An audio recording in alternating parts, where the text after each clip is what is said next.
information, we have the corrupt Indian politicians who've been accused of stealing more than $14.5 billion in food that was specifically designated for the many starving poor in India.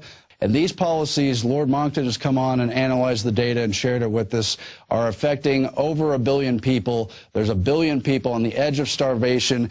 The image of modern India that is being portrayed, you know, by the filmmaking industry in Mumbai. Whereas when rape is used as a means of domination by upper castes, by the army or the police, it's... For the gang rape of a Swiss national, the woman and her husband were attacked on Friday night by a group of men on the outskirts of a village. She and her husband, as per the police version, were on a cycling trip from Mumbai to Agra and had camped there for the night.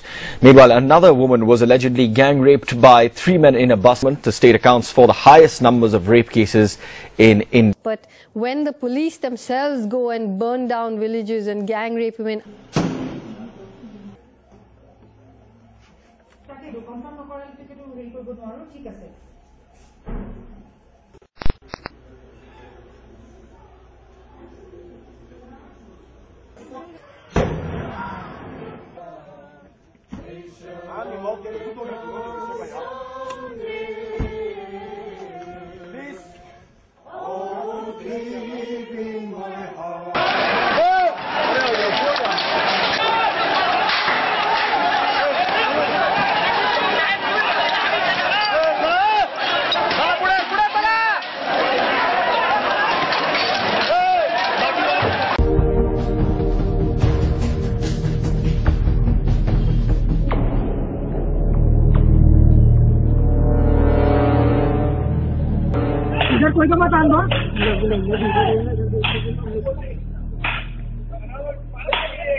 the feudal India has a huge history and a legacy of disrespect and violence against women. I mean, any accounts of partition or what is done to Dalit women contains that. But now there's a sort of psychosis. First of all, the army and the police are using rape as a weapon against people in places like Chhattisgarh or Kashmir or Manipur and so on. In Sonamukhi, like most villages of Bengal's Jungle Mahal region, most men have fled for fear of being branded Maoists and subsequent torture and arrests. Caught in the crossfire of the rebels and the government troops are these women left alone with their daily dose of fear. This 50-year-old woman from Sonamukhi village, 15 kilometers from Jhargram town, alleges she was raped by the joint forces on the 30th of June.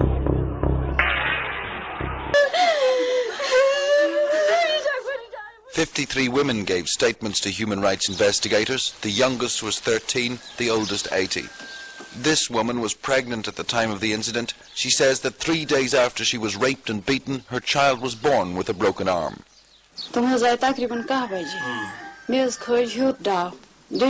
Statistics indicate that a rape is reported in India every 20 minutes. This news coming in from Jharkhand of 11 CRPF Jawans having been killed in an encounter with Maoists in Latehar. 14 CRPF Jawans have been injured. After a journalist was shot dead, protesters took to the streets in the state capital Imphal on Sunday over the alleged molestation of a local actress. Militants and Indian paramilitary forces are locked in a fierce battle in Srinagar, Kashmir. 5 paramilitary personnel and 2 militants were killed in the violence outside a public school on Wednesday. A picture of desperation. These Bangladeshi Muslims at a refugee camp in West Bengal, far from home, driven out by the threat of ethnically motivated violence. It's the fear of more violent scenes like these in Uttar Pradesh on Saturday.